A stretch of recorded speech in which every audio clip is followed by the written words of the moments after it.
বরিশালের মেহেন্দিগঞ্জ উপজেলার চাঁদপুর ইউনিয়নে বাংলাদেশ জামায়াতে ইসলামীর ইফতার মাহফিল অনুষ্ঠিত।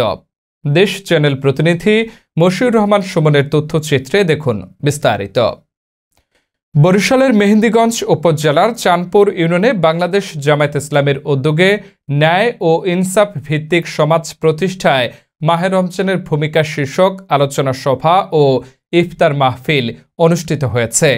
গতকাল বৃহস্পতিবার বেলা ৩টায় চাঁদপুর মাধ্যমিক বিদ্যালয় মাঠে অনুষ্ঠিত এই ইফতার মাহফিল অনুষ্ঠিত হয়।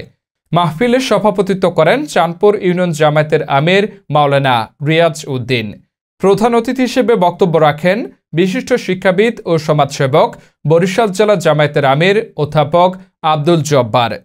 বিশেষ অতিথি হিসেবে উপস্থিত ছিলেন উপজেলা জামায়াতের সাবেক আমির অধ্যক্ষ মাওলানা জহির উদ্দিন, আলহাজ সাইফুর রহমান, বর্তমান আমির মাওলানা শহীদুল ইসলাম, চাঁদপুর ইউনিয়ন বিএনপির আহ্বায়ক নাসির উদ্দিন তালুকদার, ইসলামী আন্দোলনের সেক্রেটারি শাহাদাত হোসেন, উপজেলা জামায়াতের সাধারণ সম্পাদক মাওলানা সাইফুল্লাহ, মেহেন্দিগঞ্জ উপজেলা শ্রমিক কল্যাণ ফেডারেশনের সভাপতি মাওলানা নূরে রাব্বি। ইফতার মাহফিলের সার্বিক সঞ্চালনার দায়িত্বে ছিলেন চাঁদপুর জামায়াতের সাধারণ সম্পাদক মাওলানা আব্দুজ জাহের প্রমুখ।